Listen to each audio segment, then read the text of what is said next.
Good evening, everyone, and thank you very much for joining this webinar. We come together tonight at a really critical time for Israel, Iran, and the region.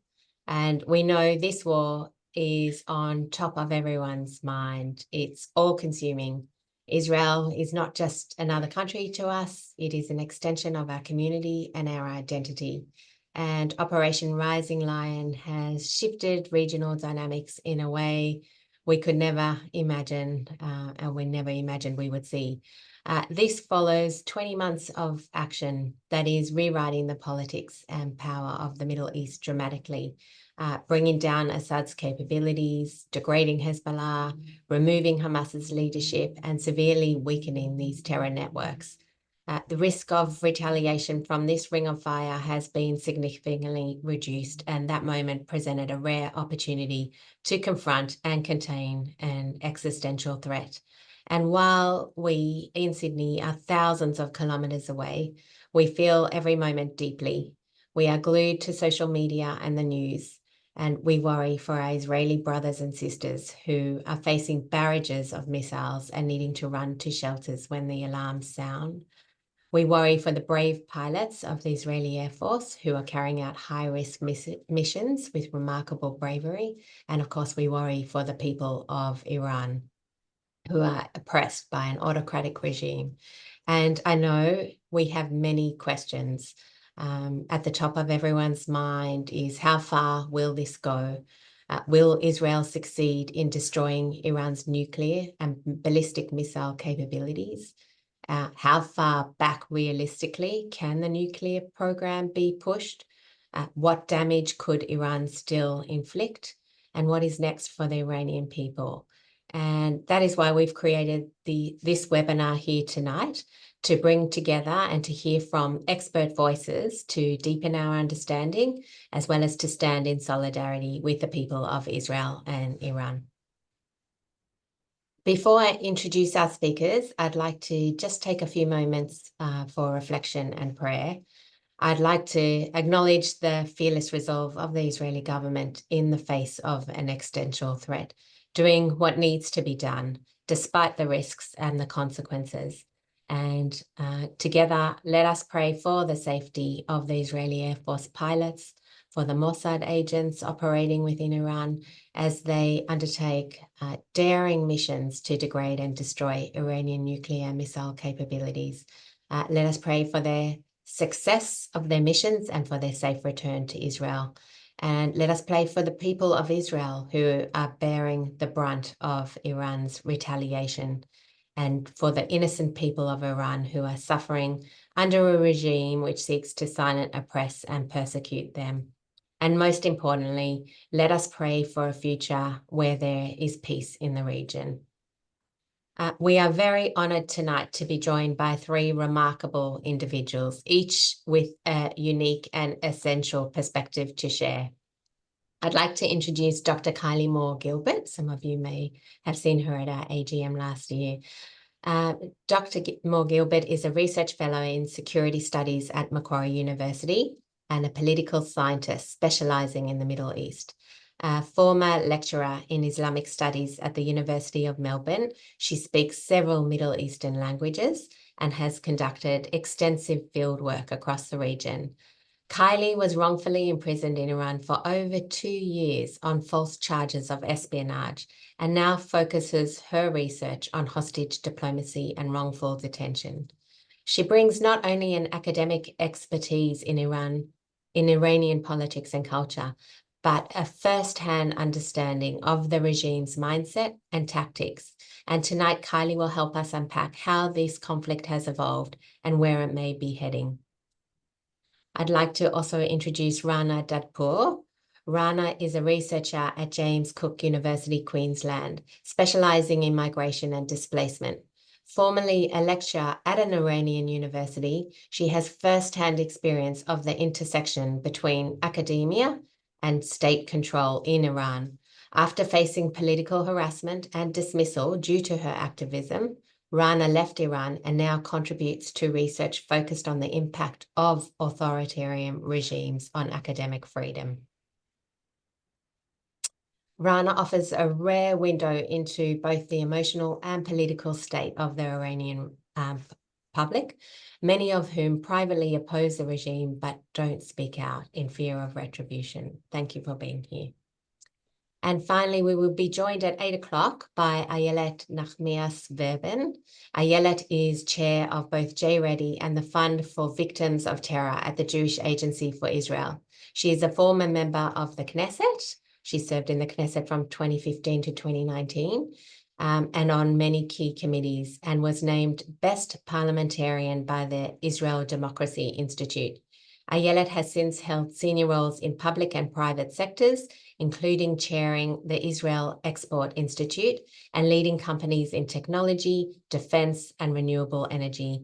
And Ayelet will bring us the Israeli perspective, the trauma, the resilience, and how this war differs to others that Israel has faced. So in terms of a format for the evening, I'm going to give each speaker an opportunity to speak for a few minutes to share their reflections on the current situation. I will then proceed to ask a few questions to guide the discussion, and after that we'll open up to questions from the audience.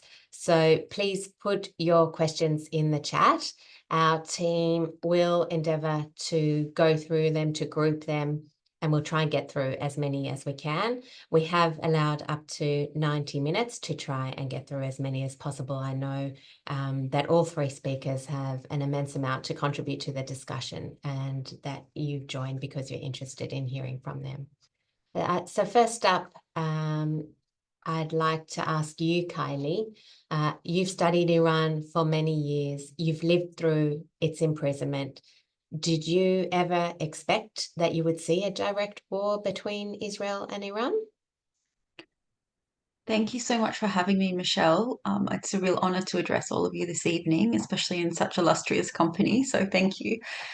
Gosh, I never, ever anticipated that this war, which had been talked about obviously for more than a decade, the Iranian nuclear program's been an issue in the headlines since the 2000s, really. I never actually thought this would happen. It just seemed too far-fetched and surreal. So I was quite shocked last week when when it started to occur. I was actually sitting with a group of Iranian refugees who'd only very recently left, and it was them that were watching social media and Telegram channels in Farsi saying, hang on, something's happening. Oh my God, we're getting bombed, and Tehran's getting bombed. And it was a real sort of a moment for me where it was kind of happening live in front of me, very much seeing that sort of fear from the Iranian community before I think it had even been properly reported in the Western press. And I just couldn't believe it. I was just sitting there in shock and immediately rushed home and started reading up everything I could find about what was going on. Mm. And I might just ask Rana also just to, where were you when you heard the news, and what are your reflections? Is this anything you ever expected that you would see? Thank you so much, Michelle, for having me. And yeah, it's an honor for me as well to be here tonight, joining you all.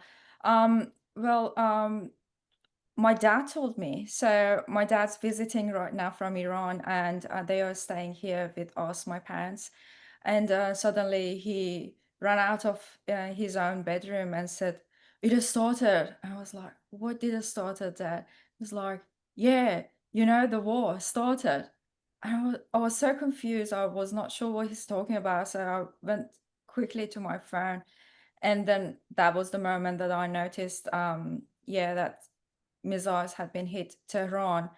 Um, it was a bit of surreal and a shocking moment, but Michelle, at the same time, many of us have been seeing this coming as well.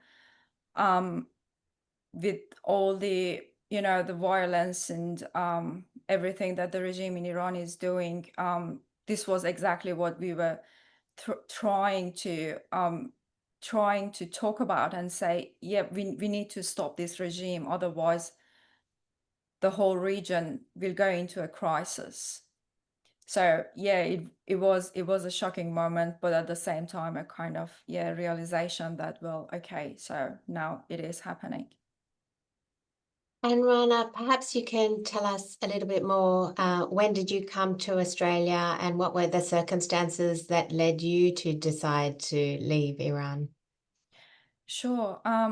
Thanks, Michelle. It's the longest history. I lived in Iran for more than 30 years. And I studied there. I did my master's degree there, and then I started teaching at university. I taught in I think 3, 4 different universities around the country, and each time I had to, leave one university and join another because every single time I was being asked to behave in a specific way, to wear in specific clothes, and not to discuss specific issues or concerns. And I did not want to do that. So I left one university, joined the other after the other. And then at the end of, I think it was 2011, I guess, that I was dismissed because of the political activism, but I won't even call it activism. It was just speaking up, and not obeying every single thing that I was being told, trying to push back as much as in that framework was possible. And then yeah, it was also after some uprising in Iran as well. I was in the uprising. I was on the streets, and I got hit. And at one point, one of the soldiers there, I think it was an IRGC Basiji person, he put a gun on my head and told me, "You either leave right now or I will hit you." And that was a moment that I came to this realization that I I don't know, I don't want to die. I just don't want to die no matter what. And it was the beginning of the process that I started to leave Iran. And I got a scholarship. I moved here with a student visa to Australia in 2012. Um, I've been back. I haven't been back to Iran since 2016. I've been back there once. And in 2016, I went there with my little daughter. She was 3 months old at that time, and my husband, he's Australian. Yeah, and then again, that was another story. Haven't been back since then. Thank you. It sounds like you are a very courageous woman and have had to put up with a range of different, very frightening experiences, but we're pleased to have you in Australia, and incredible that you're continuing in your advocacy work here on behalf of Iranian people, advocating for their human rights and particularly for the human rights of women, given what you've described. Kylie, maybe over to you. From your understanding of things, how much damage has been inflicted so far on the Iranian nuclear infrastructure, and how far back do you think Iran's nuclear program has been set? Gosh, that's such a difficult question, especially the last bit. I think most analysts who probably know more about the nuclear program than I do say that it's been significantly set back, but not removed altogether. Obviously, there's the Fordo nuclear mountain, quote unquote, which I've seen it referred to in the press as. And Donald Trump is currently deliberating about whether the US is going to enter the war and try and drop that bunker busting bomb on Fordo or not. But I understand there are a number of other sites. I think they've hit one only a matter of hours ago. It might have been in Iraq, if I'm not mistaken. There are a number of other sites that link to the nuclear program that have still not been targeted. So it's not completely a completed task as of yet, but it's been set back considerably. And I guess the broader point there would be, even if you militarily take out every site and disassemble Fordo, you've still got the brains trust, you've still got some surviving scientists and manuals and handbooks and, ways to reinvigorate that program in the future should the regime survive and be desperate to do so. So some kind of negotiated solution would also be a great way in combination with the military activity to try and ensure that Iran commits to not pursuing a nuclear program in the future as well. Yeah. Well, off the back of those comments, do you believe there is a realistic path back to diplomacy with this regime? And can the Iranian regime be trusted in negotiations? The Iranian regime can't be trusted in negotiations, but then I don't know if Trump can be either, to be honest. But I do think there is a very real possibility that they could enter into some kind of negotiation. I mean, regime survival dictates that at some point, but they will be very loath to do so. It will be sort of drinking from a poisoned chalice. They will also require some kind of face-saving diplomatic off-ramp, that would enable Khamenei to remain in power or the regime to remain intact. And, they would, I don't think if the situation was complete surrender and a complete rollover of the regime and you do whatever we demand, which is kind of what Trump has been suggesting in the past few days. I don't think that creates the environment for the regime to back down and come to the negotiating table. I think you do need to have some kind of face-saving gesture to even get them to come there in the first place. And then, as you note, are they a trustworthy negotiating partner? Clearly not. I was listening to an analyst that I respect greatly who was saying, as long as Khamenei, who's 86 years old, don't forget, he's not going to be around for very much longer anyway. But as long as he remains in power, he's going to kick the can down the road, attempt to delay any negotiations as long as possible. He will send his negotiating team, he'll send Araghchi, the foreign minister, and others to go and talk, but he will try and delay. And he has not sort of probably made a decision and will avoid doing so about whether to firmly make any commitments or not. And I guess this is in part ideological. I mean, also he's 86, he's set in his ways, his mentality is firmly set, and it's hard for him to change course. But that kind of hardline fundamentalist IRGC ideology and faction that he is firmly associated with and is a fellow traveler on, I mean, to turn them when they have been deeply ensconced within this ideology of Magba America, death to America, death to Israel, and get them to make meaningful concessions when they've made the nuclear issue such a core issue ideologically. And we can expect, given the weakness of their negotiating position, that Trump's not going to just make a negotiation over the nuclear program. He's going to demand other concessions too, around support for proxies, around ballistic missiles and other Iranian measures that he might be able to demand now, given their weakness.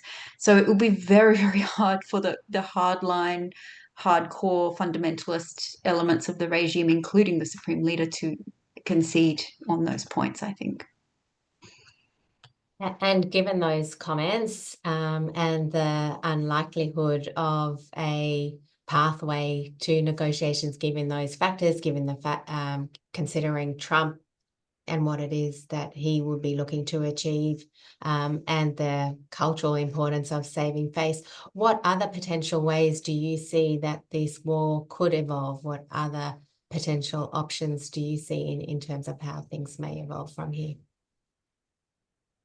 I think when it comes to any authoritarian regime survival trumps everything else. The survival of the Islamic Republic is the paramount factor for Khamenei and anyone else making decisions. You do have hardline elements that are wanting to fight to the death and martyr themselves and die for the cause or whatever. But at the end of the day, I don't think that approach is going to win out. I think that a more pragmatic regime survival perspective will dictate the decision making in the upper echelons of the regime. They are, I guess, a little bit in disarray too, because so many of them are getting assassinated, and I think it's possible we will see factional infighting emerge, particularly when and if the bombs stop falling and there's sort of in the immediate aftermath of this conflict, depending on just how weak the regime is. You're going to see a lot of score settling. You're going to see retribution, obviously paranoia and suspicion, because there are clearly very senior people in the ranks that have been double-crossing the regime and informing and providing intel and crucial information about the whereabouts of some of these senior people who've been assassinated. So they won't trust anybody, and they might start fighting amongst themselves. Different factions will be ascendant, different factions might fall out with each other, and that could weaken them fundamentally from within as well, which is an opportunity too, especially for the Iranian people who who might seek to remove them if possible. Although I know this is getting into another subject, but I don't see it sort of a peaceful situation where the regime just disappears and the Iranian people can get on with some sort of democratic transition. It's going to be messy. But I think there is potential for fragmentation and fracture within the Islamic Republic internally, which also could be an opening for that, which adversaries and the Iranian people could take advantage of.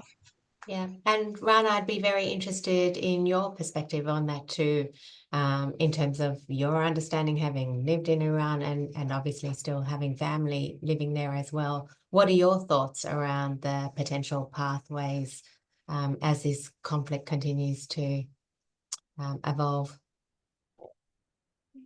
Well, Michelle, as Kylie mentioned, the survival of this regime is his first priority. It will do anything. Either it is giving some, points and things, or just keep fighting and trying to, make this war so intense that all, the civil society gets involved. It does anything. It does anything just to survive. And the thirst for power and the corruption is so much that honestly, I don't think they will just disappear and or agree to disappear. They do not care about Iranian people. That's the main thing that I know and I'm sure of. And they are even ready to sacrifice Iranian people for their own purposes and their own survival. So I've been talking to many friends. They are even worried that the regime would bomb portions of Tehran or in other sections of Iran, just killing civilians and then start blaming Israel for it. Like, these are the scenarios that people are making in their minds, mainly because they have zero trust in it. And they know by their own lived experience that this regime doesn't care about them. Look, there is no one single shelter in Iran. Like, for all these 40 something years that they've been trying, or they've been calling for the every single country, to disappear from this earth, waging war against everyone and supporting all the terrorist groups around the Middle East and everywhere. The last thing they thought about were Iranian people. And there is not even a warning system, no siren. And they actually started the last couple of days to arrest people. They've been arresting over 150 up until like a few hours ago that I got some, some numbers. Internet has been cut. People are cut off from the internet. And yeah, so I'm going out of the topic too, but yeah, well, all I'm trying to say that is that, yeah, anything may happen as long as it serves with the regime, as long as it serves the regime, not the Iranian people. Yeah. And your comments, I can't help but reflect on some of Iran's proxies as well, who have similar characteristics, power and preserving power at all costs, and have very little regard for the people that they're meant to be governing. I'm thinking of Hamas in particular, same sort of scenario where there's a lack of shelter and protection for the citizens of Gaza. Hamas are sheltering in the tunnels and the civilians are left to fend for themselves. So that seems to be a dominant kind of characteristic, not just from Iran, but its proxies as well. Ron, I wonder if you can talk to us a little bit about what life is like for ordinary Iranians, especially women, and what are they experiencing both emotionally and socially living under the regime. You've shared a little bit about the experiences you had, which led to your decision to leave Iran. But what do you hear from friends and family that are still there? Can you paint a picture for just what life is like for those that are with us today on the webinar? Sure. Well, women are being treated as second-class citizens there, so we don't have basically any specific rights. Women, mothers don't have any rights to their children, so if they get divorced, their children will be taken off them, and they cannot get divorced easily either, so they have no rights to that either. Fathers and husbands, they basically can have every control over the women of a family by law. So the whole constitution, because it is based on Sharia law, it gives all the rights and everything that is related to women and girls, handed down to men. And itself, the regime,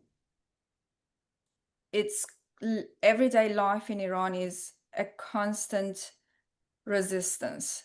So from the time that we leave our houses to go to work or to go to university or just to see a friend, from the way we look, from the things we say, if we have makeup or not, if we have nail polish or not, these are all being controlled. And they try, women get fines, they get harassed every single day with morality polices because of what they appear to be. And that's just the normal everyday life. And then if any woman tries to raise their voices or do some civil activity or being just, like a student activists trying to speak up for students, for their rights, then that will be another issue. Then it will be complete oppression, and it is not even, they are not even allowed to raise their voices to complain about that. The censorship is massive. There are no TV channels that are free, or there are no journalists from outside Iran, international journalists. 90% of everything is just controlled by the regime and the IRGC. Every now and then that you see these brave people coming out and talk loud, you see that most of them will end up in prison with very severe, long-term prison times or even execution.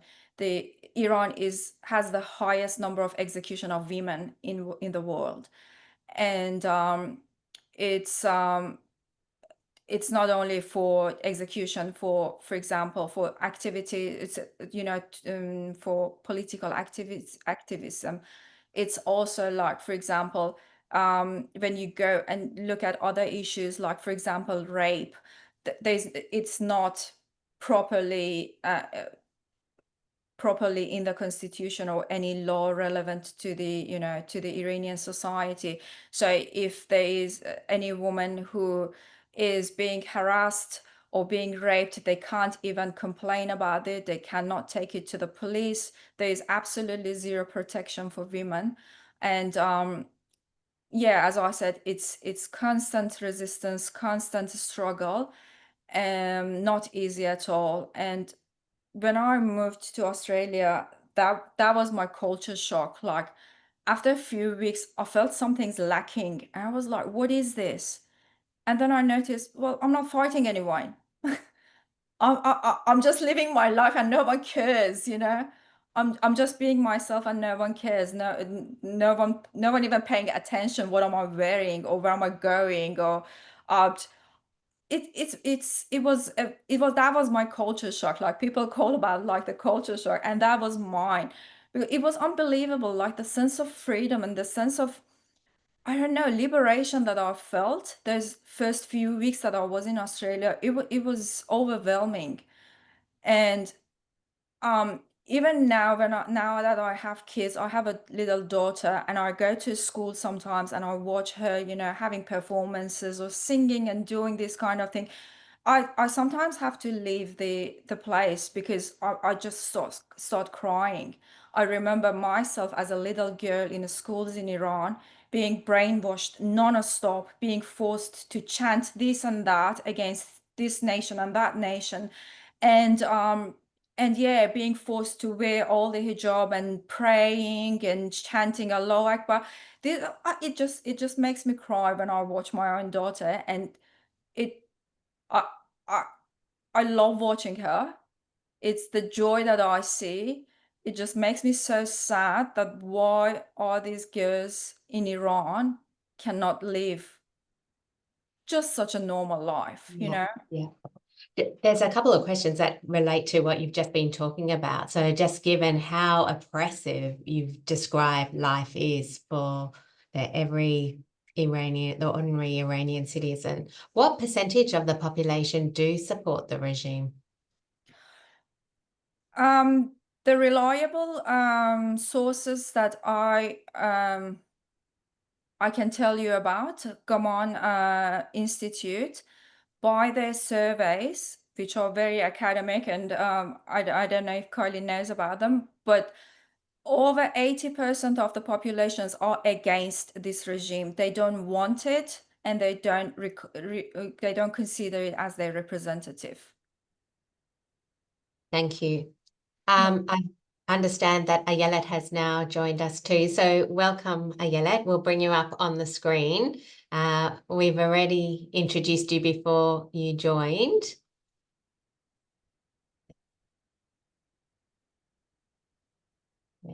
Hello, how are you going? Can you hear us? I'm mute. Yes. Oh, Fantastic. hi. We can hear you too. Hi all. Can I just say thank you very much for joining us, especially at such a difficult time in Israel. Are you still with us? Can you hear us? Yeah, Yes. I You am. can. I think maybe something with the internet. Okay. But it's okay. Hi. And Thank you I for having me. understand as well it's your birthday today. So a It is. double thank you and happy birthday on behalf of the Thank you. few hundred people who are with us on the Thank you so webinar. much. Yom Haledet Sameach. תודה רבה. תודה רבה. Maybe I can Thank throw you. to you to ask you, what are you hearing and seeing on the ground in Israel? We've been talking with Rana about Iran and how people are feeling, what's happening over there, but how are people coping? First of all, Rana, I want to hug you. I mean, I apologize that I heard only the last part of your words, but it's one of the things that are most important, I think, for Israel and Israeli government, definitely Israeli people, is to make sure that the Iranian people know that we have no conflict with them, no dispute whatsoever. People who came from Iran to Israel, the people that I know, I love so much. By the way, all these people, I call them Junam. I don't know if you know what Junam means, not for Rana. Rana, of course, knows. Junam means my love. So I have so many friends who are Junams, and the ones that are here, that's what I call them now. It's very, very funny because I have absolutely no knowledge of I mean, I don't speak Persian, but really, these are such intelligent, culture-filled, incredible people, talented people. We have a huge Iranian Jewish community here in Israel, in America, in Australia. Unique people. So again, if any of this energy, Rana, comes through from us to the people of Iran, I would love for you to know that we really have no dispute with you, and we're sending you strength and resilience, just in the hope that this terrible time will, that you will pull through, and we will come out stronger without this Iranian regime threatening you and us. Unfortunately, you probably heard that we had a very tough morning here. Again, the Iranians are so happy that I was born, that at midnight last night, we got the first, again, a huge batch of missiles. And this morning, while I was actually I was in the TV studio, and when we all had to run to the shelter, I want you to know, I've been the chair of the Fund for the Victims of Terror of the Jewish Agency for the past 5 years. Previous to that, I was a member of the Israeli Parliament, and I was a member of the Security and Foreign Relations Committee. I've seen everything. I've seen missiles from Gaza. I've seen drones. I sat on the board of a very big defense company in Israel until recently. I have you know that the missiles that the Iranians are sending over to Israel is nothing similar to anything we've seen before, except for the sites that happened this morning, which are what we call live sites. We don't go there while rescuing mission is still on. I only go when the rescuing mission is done, not to interrupt our forces. But I've been to Petah Tikva and to Ramat Gan, Bat Yam, Rishon LeZion, Tel Aviv. Nothing looks like Iranian missiles. These are missiles this morning. I don't know if you know, they hit our hospital in the south. They hit Soraka Hospital in Beersheba. We don't aim to kill any Iranians. That's not our purpose in life. We don't aim to kill Palestinians. That's not our purpose in life. When we have no choice, we go on war. But it's a big question for us. Is this a war that we will have to pursue until we win? And the only way to win this war is when the nuclear threat is over. And this is a major puzzle for us, what to do. And I just want you to understand that the houses are being shredded when the Iranians are sending missiles. Michelle, I want to apologize because I can't read the question simultaneously. So I put my trust in you that after I finish, then absolutely. I'm willing to answer any questions that you have. We've got lots of questions. Of course. So just so you understand, even new houses are severely damaged. In Petah Tikva, for instance, these are new houses, but they were extremely damaged. But still, one should note that people who have made sure to be sheltered well usually come out, brushing off their dust and going back to life. But still, it's very difficult. In the Fund for the Victims of Terror, again, we started going around. I was already visited Wolfson Hospital in Holon, which again, unfortunately, got a very major hit today. I'm not the hospital, God help us, but somewhere in the vicinity. So they are getting many people, except for Soroka. Don't ask me where the rockets hit, okay? So this is a question that I don't want to answer. But just imagine, I have a 19-year-old kid and twins who are 14. So they're a big kid, they can take care of themselves. They have no school, obviously. Nobody's sent to school nowadays. And this morning, when we all had to wake up for sirens, after we went to sleep only at 1 o'clock at night, after we had 2 sirens during the evening, and this was considered to be an easygoing day, right? Because the whole day they haven't, there were no sirens going off. So my kids are flat in the shelter, sleeping on a mattress. My husband, who serves on reserve duty as well as operating his consultancy. Myself, as I said, I was in the studio, and we're retaining our strength and resilience in spite of all that. I went to see my oldest girlfriends from the age of 4 and 14.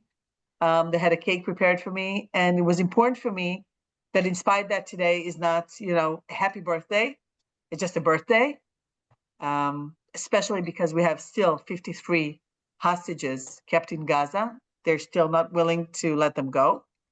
And we're hoping that 20 of them are still alive and waiting to be rescued, and we will bring them, we believe that. But it was important for me to go and have coffee with my girlfriends because I need to keep my strength somehow. And a lot of the time I'm sad because of still what we went through on October 7th. There is a strange mixture. In Hebrew, we have a saying, "Ayn achat bocha ve'ayn achat tzocheket." One eye is crying and one eye is laughing. And I really sincerely feel like that most of the time because I see the incredible people of Israel. That's what I've seen when I went to the places where to the hotels where people were evacuated to. I saw children who had to go out of racks and they were smiling because someone was taking care of them. I saw women who were hit by a beam, a beam in their house because they haven't managed to reach the safe room, and they were smiling because they were alive. Because we are life-willing people. Yeah. If someone would come to Tel Aviv now, it's not going to be easy because Tel Aviv is not like itself, like the usual self, because people are, keeping according to the guidelines of the IDF, and that's very, very important to know. Even when we went to have coffee, we made sure that we know exactly where the shelter is, etc., etc., etc. Ayelet, can I interrupt? Because one of the things, So absolutely, because I can go on and on and on and on. So please one stop of the me. things, one of the questions that's come up, and we've seen it reported as well, is that not everybody has a safe room to go to. How many people are in that kind of position where they're living in all places or their apartments don't have safe rooms? And what So do that's a they very do? difficult. Yeah, so that's a very difficult question because it really varies from each city. Absolutely, the sheltering challenge is one of our biggest challenges, by the way. It's been a challenge that the Jewish communities around the world have been dedicated to for many, many years. It's been incredible. But the shelters that we have, some of them, of course, like the mobile shelters that we saw also on October 7th, for some people, it was really a safe place. For some people, unfortunately, it was the last place they ran to, and unfortunately were assassinated by the monsters of Hamas. But for instance, in my house, which is a house that used to be a hospital and was refurbished and rebuilt, we have a shelter. So we go to the shelter, which is okay, it's reasonably it's okay. And my mother lives in a new house, but it's a high rise, and she has a safe room. But it really varies from each city. It's very, very different. So, but even in the houses, if you are sheltered, if you are even out of your house and you went into a shelter, you would probably be okay. So some of the people, all the buildings that are the new ones are all built with safe rooms. Yeah. But there's just some people though that are still exposed.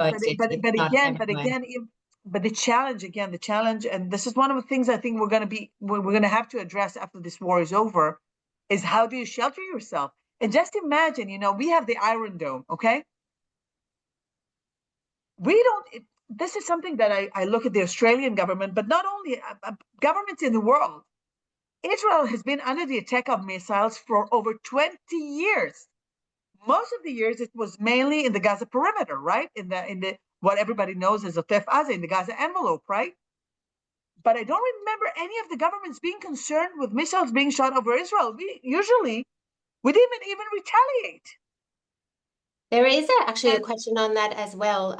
It's been reported in terms of, it's not an unlimited capacity, Israel's defense apparatus and the Iron Dome, and God willing, we're quite. The 2 years between October 7th, almost 2 years, the 20 odd months that we have gone through since October 7th have been able. We come prepared, okay? We come prepared. Of course, there's always a limit to this preparedness, but we've come prepared, as you can see. Again, the very important, I mean, the layers of security in Israel are built from the identification of the launches, the ability to inform the people ahead of time that they need to get to the shelter. And we actually have, it's like a very, very well-built system now. And most of the time you have between 20 to 30 minutes to prepare yourself, which is incredible, right? And of course the other layer, once you're sheltered, the very, very important layer is the layer of the Iron Dome. So basically the Iron Dome is a combination between technology and human capabilities or human understanding that you need to shelter yourself. It's a very, very interesting combination. And if you do these things, and of course, most of the time, the Iron Dome, I'm knocking on wood, which is not Jewish of me, but I like to knock on wood. I think it's it's an important habit if you have faith, and I'm a woman of faith. Then if you do those things, usually you will be very well protected.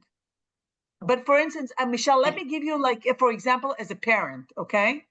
Probably we have so many parents here on the Zoom. What do you do with your kids? Do you allow your kids to go to friends? Do you allow for them to go for sleepovers? I don't allow, for instance, sleepovers, I don't allow. But I do allow for them to go to friends. I do allow for them to go to see their friends not so far from our house. We have this, it's called the mall anyway, Dizengoff Center. Maybe some of you have been to Israel and know this place. I allow them to go because I have to make sure that their soul is also protected. Yeah. And that's an important thing. But these are the kind of dilemmas that we have. But these are kind of dilemmas that we have, because when we have been, again, nobody is concerned about, we've been shot with missiles from the Houthis, and nobody's concerned about that, right? Because, one missile, nobody cares. But, when we have missiles from the Houthis, my kids are, we're so nonchalant about it. Yeah. And now we have to make sure that nobody's nonchalant about those missiles. That's a very important thing. I might throw over to Kylie and Rana, to both of you on this one. There's some comments about Reza. I'm going to get myself a glass of water, okay? Sure. Reza Pahlavi, and obviously, now living in America, had to exile after the revolution in 1979. Is there a viable opposition, I guess, is a question that could take over in the event that there was a popular uprising? And is he a viable alternative? Is this being received in Iranian? How is it being received in Iranian diaspora communities? His comments and his call for there to be an uprising. And do you think he has a role to play going forward? Which one of you would like to take the question first? I'll let Rana maybe go on that one. I can answer that one too, but I feel like Rana, as an Iranian, the problem with Reza Pahlavi is that every Iranian has a different view, and you've got ardent, hardcore supporters and everyone else. I don't know what you think about that, Rana, John. Yeah, well, first I say happy birthday to Ayelet. Happy birthday. Thank you so much. Thank you. I'm happy to be with you on my birthday. My family is huge. I have like 9 aunties, I think. I don't even remember like how many of them. So in my large, big family, Reza Pahlavi is loved by some of them, and is not loved, even not really loved by some others. And this is the sense that I get from, everyone else as well. Like when I talk to my friends here in Australia or in Iran, some of them say, well, what other options do we have? Some other say like, no, that's, he's not the right option. But I think at the end of the day, it should be like people inside Iran who decide about it, if they want Reza Pahlavi or not. I personally have nothing against him. I know that it is I feel like that it is not the question right now, because we still have this regime well in power. Khamenei is starting throwing rockets and missiles to Israel, and still doing what they're doing, still oppressing Iranian people. Iranian women are still receiving text messages about their hijab, even under these missiles. So yeah, so about how is he loved, he's just like a normal, any other one. Some people love him, some people don't. And yeah, I don't know. Rana, there's a question. How can Australians support Iranian people when I don't know if you've had that approach from different people, but given the sentiment, and Ayelet described it beautifully as well, nobody has anything in for the Iranian people, and there's only empathy for the situation that they have gone through and that they are going through now. How might we offer support to the Iranian people? Sure, thank you. Thanks. It's heartwarming to hear this type of question. Well, we have a few issues. Well, I think the main problem right now is internet connections. So I know there are a few people. So if you can access to anyone who's providing internet connections, it would be great if you can help with that. But the main thing, I guess, is to understand that it's not Iranian people waging a war. Iranian people are involved with the regime. And their number one enemy is also the regime. So for them, for many of us, it's not really a matter of like, do we want war? Do you want peace? I'm just like, we've been in war for 6 years with this regime. Like, I don't really know how to put this, but this regime is not us. So the major help here would be for everyone to understand how to separate us, to realize that Iranian people are not the regime, are not the Islamic Republic, and they are not representing us. And whatever they do, they don't even ask for our input. And even if we say something, they will oppress us.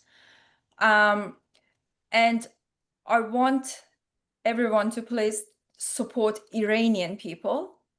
So I've seen some actions going on around with the flag of the Islamic Republic, chanting, slogans in the streets in the last couple of days around the world. But our own community, they came to us and said, who are these people? Why are they doing it right now? We don't want to support this regime.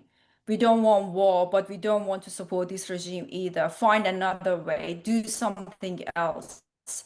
And yeah, so this state of confusion is with us right now at the same time. Like how to articulate this is very difficult for many of us because, well, I have my family there. Many of my family members had been on the road for over 10 hours just to get out of Tehran. Roads were blocked, there was no fuel. Many people could not leave Tehran because they care for their family, for the elderly, they care for pets. I don't know. I have a former student, he was spending time in hospital because of some conditions he had before all this happening, but he couldn't leave Tehran. And I was talking to him and he was like, I just want this regime to go. I just want them go. Like, I want them to disappear. But that's the sentiment there. And at the same time, there is no protection for these people either. And our heart goes also to Israeli people in Israel who are under this missile attack as well. Today, when I heard about the hospital who got hit, it really made me sad. It broke my heart. First of all, civilians had been attacked in Israel. And second, I know that this will, at the end of the day, the regime and also every other missile, it may end up with Iranian people paying for this. For the things that they have not chosen and they've been resisting all these years. You saw in 2022, the Women Life Freedom Movement, how we all gathered and united. We told everyone, this is not our regime. It is not representing us. It's consuming all our resources, everything, and just turning against us and against the whole world, in war with us, in war with the whole world. This is not what we want. But when we raise our voices, we got brutally and violently, silenced. So an important role for all of us is to be a voice for the Iranian people as well, and to speak out when they can't. And I think we as Jewish people in the diaspora can relate to that as well. There's been a lot of anti-Semitism that has been experienced here in Australia, and we see people just jumping on a bandwagon and believing slogans without the knowledge. So I think your point is also to be educators and to make sure the truth and the facts are spoken and shared so that people understand what is happening and the nuances involved as well. Thank you. Kylie, I might start with you, and then Ayelet, you might have a view on this as well. But this is a question. People are obviously firstly concerned for the citizens of Israel and Iran who are really in a situation where their physical safety and security is being threatened. But there is also concern about sleeper cells being activated around the world, and how Iran might, in its desperation, try and activate attacks against Jewish people, including in Australia, or Israeli symbols like embassies. Kylie, what are your thoughts on that? From a psychological perspective and understanding tactics that might be employed. You spoke before about how the regime will do anything in order to preserve itself. What would you comment in relation to that? Gosh, I'm not an expert on that subject at all, but I would just note that from my knowledge of the IRGC, from talking to them and engaging with them, that they like to talk a big game, but they're actually pretty incompetent. And in terms of having some kind of sleeper cell, it's possible, but what we've seen so far is that normally they send people to that country to do that attack rather than have them embed themselves for years and years in the system. There are plenty of people embedded in countries, but not as sort of assassins out of some movie or something, but more informers, people watching, people informing, sending information back. We know there are such people here in Australia, and I'm sure Rana has stories. I have stories. Many Iranians have stories of being monitored and watched on Australian soil. It's far worse in Europe and North America than it is here, I'd say. We have seen attempted attacks before this war broke out, including on journalists in the US and the UK, Iranian journalists working for dissident media organizations, for example. And these people arrived in the country or had, weren't, necessarily there for a particularly lengthy period of time before attempting to harm those individuals. So, from talking with the IRGC and, they did take interest in certain Jewish communities in Australia. They would, I remember them in particular asking me about one community in Melbourne, which thankfully I had no knowledge of whatsoever. Wasn't even aware there was a Jewish community centre in that suburb. I was like, look, I have no idea why you're asking me this. I know nothing. But, they had clearly mapped out Jewish communities in Australia, and I imagine they have done that all over the world. The distinction, unfortunately, for Sepah, for the Rev Guards between Jewish and Israeli doesn't really exist. They view everybody as being the same, everybody as being complicit and being a justifiable target or enemy of theirs. And that's really scary. I mean, the anti-Semitism that's very deeply embedded in their ideology. I just don't know how you would deprogram that. I was subjected to it for years and understand it well, and have heard, God knows, like everything you can imagine from the Rev Guards about Jews, about Israelis. Some of it's so laughable and so ridiculous that you think, you guys don't even believe this, right? Like, this is some crazy nonsense. But other stuff you can see that they do genuinely deep, in a deep, heartfelt way, subscribe to, and that is really terrifying. But yeah, look, I'm not particularly worried about some kind of operations of Iranian people on Australian soil right now. I think they're probably more preoccupied with what's happening back home. And to be honest, they're pretty incompetent.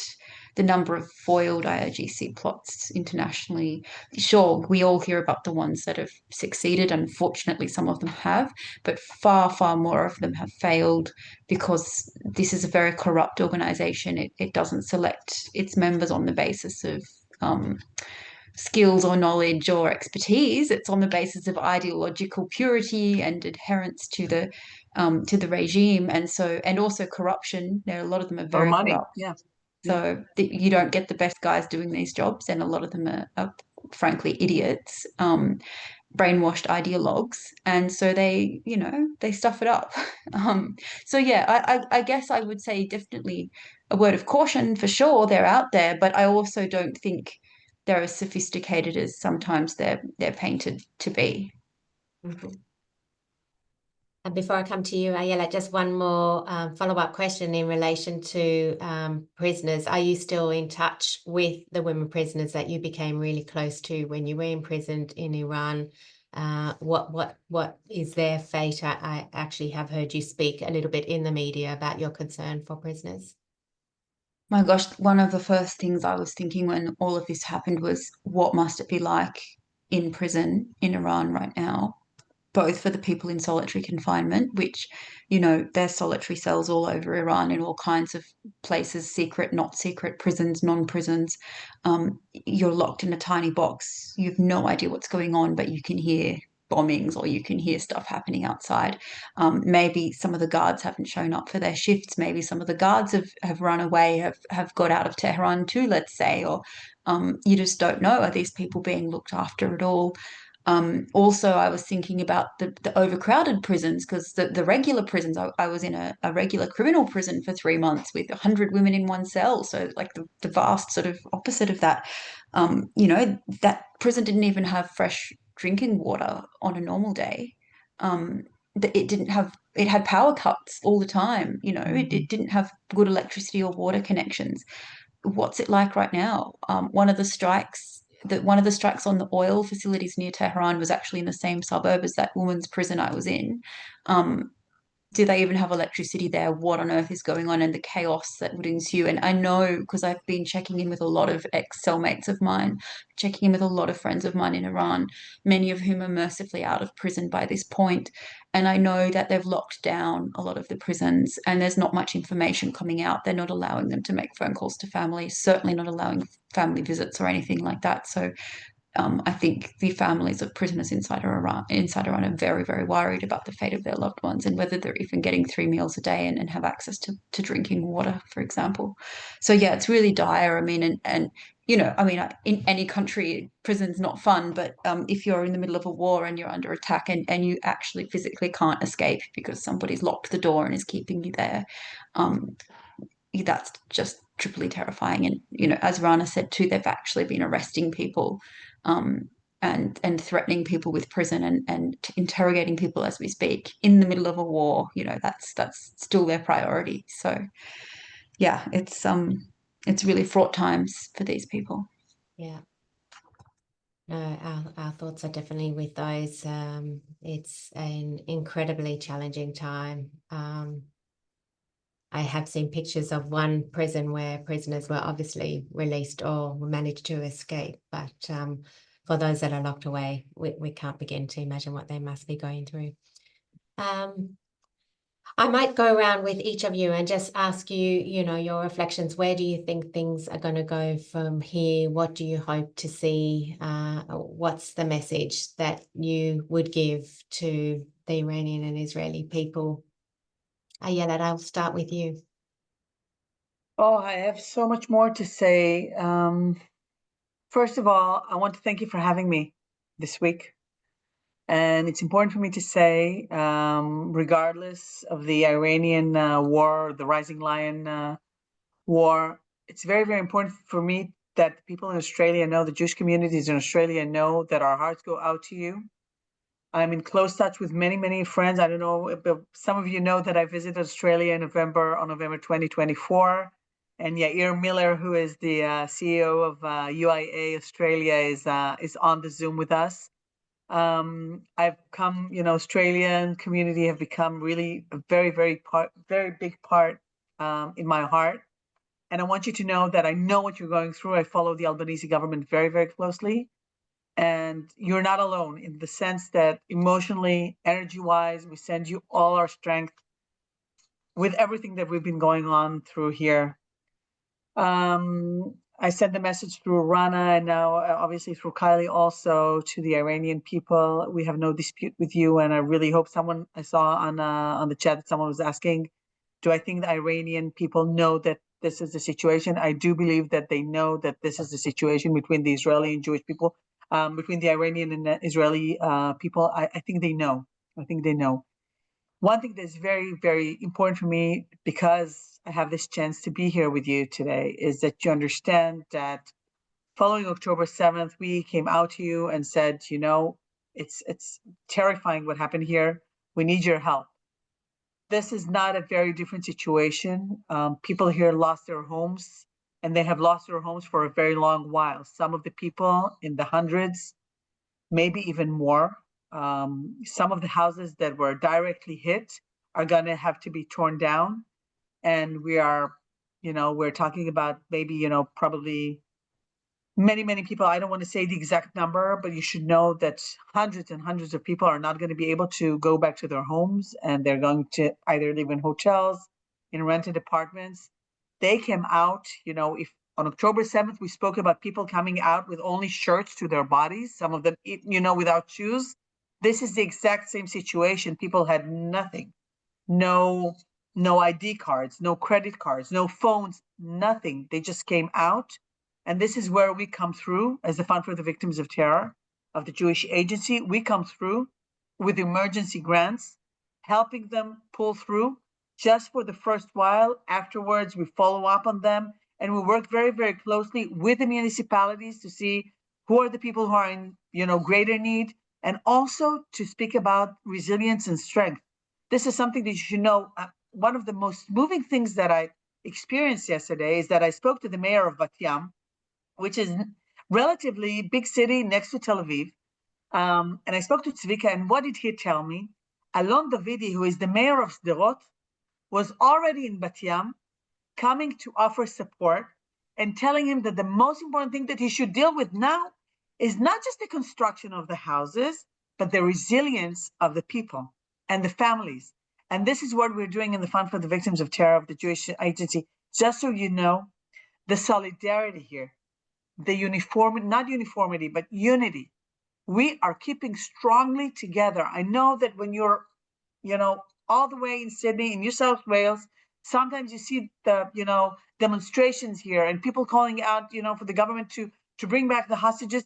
I know it's very alarming and also maybe confusing, but you should know that we are together in this, and you can sense it, opposition in Israel standing firmly with the government and really supporting all the efforts of Hasbara, of, what we're doing, explaining to people outside of Israel what we're doing here. You see the tone. You saw G7. I don't know if you were watching it.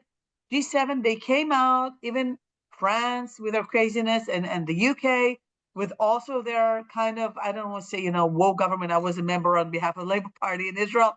What happened to Labour? I will not, I don't know. This is not the situation to try and explain that. But just so you understand, people understand that Israel is fighting the fight of the world. It's not easy. It's going to take time, maybe. I hope it's not going to take too long. But you should know that we stand firmly together, and more than anything, we stand with the victims, and we're going to help them pull through. And God willing, the Iranian people are going to be free from this hateful, dangerous, massacrous regime. I do wish for your family, Rana, to be safe. And I wish upon my children and the people, the children of this region, to come out stronger from what we've been going through since October 7th. Israel goes to war when we have to. When we have to. And I saw someone, just to wrap things up now, you understand what we're doing in the Fund for the Victims of Terror. People are asking, what do you say to the people who are saying that Iran was not close to a nuke or whatever? The International Agency for Nuclear Weapon just stated that Iran is very, very close to having 9 nuclear bombs. They have enough uranium, enough material for 9 nuclear bombs. This is not a situation that Israel or the free world should stand idly by and let that just happen. Again, thank you so much. And please, if you need any more information about the Fund for the Victims of Terror of the Jewish Agency, UIA is here. And thank you from the bottom of my heart for being with us during these very, very challenging days. Thank you. Thank you for the work you're doing on the ground and with the victims of terror. We know that it's been stretched and it's grown considerably since October 7. There's so much work to be done and so much need, and that you're very stretched, but you're out there meeting with communities and individuals. I'm privileged. I feel privileged. Really, I feel privileged that I can do that on your behalf. One last sentence. When I come to these people, and that's what I did throughout this week, I told them I'm coming with a hug of Jewish communities around the world. Now, Rana, I can also say I'm coming on behalf of the incredible people of Iran who were lucky enough to leave the country. Thank you so much, Ayelet. Those are beautiful words, and from your lips to God's ears, that we may, that this might land, we might land with outcomes which create progress towards a peace that we would all love to see. Rana, any last reflections from you? I just want to say that as an Iranian, I feel so close to Israeli people and Jewish people in general. And I love you all. I come with a hug as well. You know, we share so much in culture. We share so much in our identities and DNA, I guess. We've been living together, you know, next to each other just for years and years and hundreds of years before this regime and all these proxies come to bring this crisis into the whole region. Yeah, my heart goes to all people who are under missiles right now in Israel and also in Iran, those who are trying to find a shelter, but there is no shelter.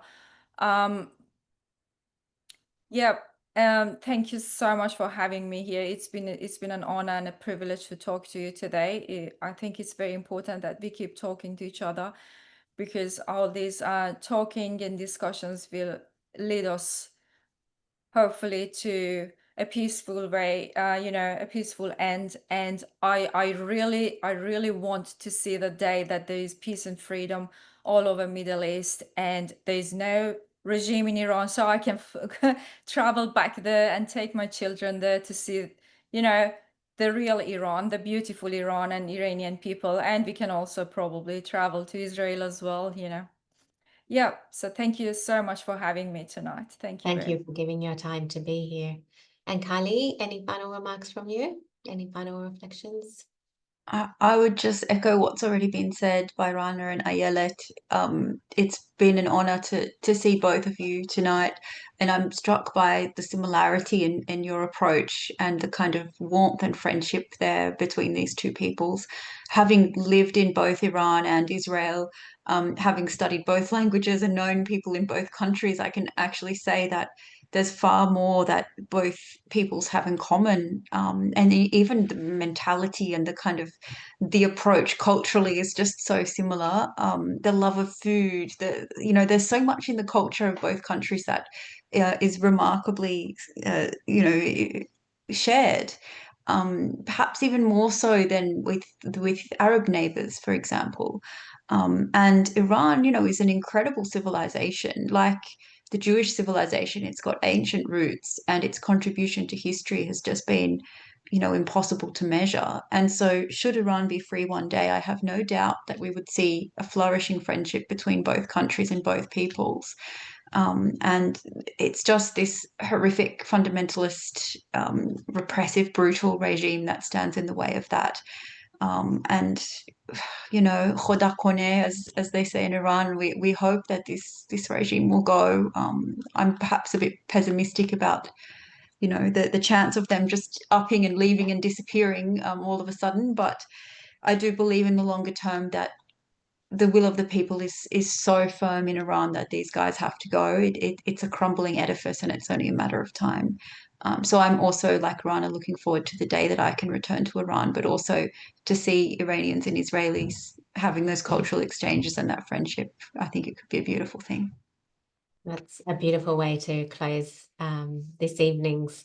And I would just like to say thank you to all of you for not only your time to be here, but for your insights, your warmth, your honesty. It's definitely an emotionally charged time for everyone, but we are all really proud to stand together in solidarity for the people of Israel and for Iran. The New South Wales Jewish Board of Deputies will continue to be here to support our community, whether it's through advocacy or whether it's through the important work of building allies and alliances with others. I think it's like-minded people with the same values as we've just touched on, coming together and standing up against the forces of evil and terror and autocracy, that we can at least only hope to forge a better path for the future. So thank you everyone for being here this evening. Thank you to our special guests, Ayelet, Yom Holedet Sameach, and good night, stay safe, and let's all hope that this war comes to an end soon with positive outcomes. Thank you. Thanks, everyone. Thank you. And Ayelet, stay safe, please.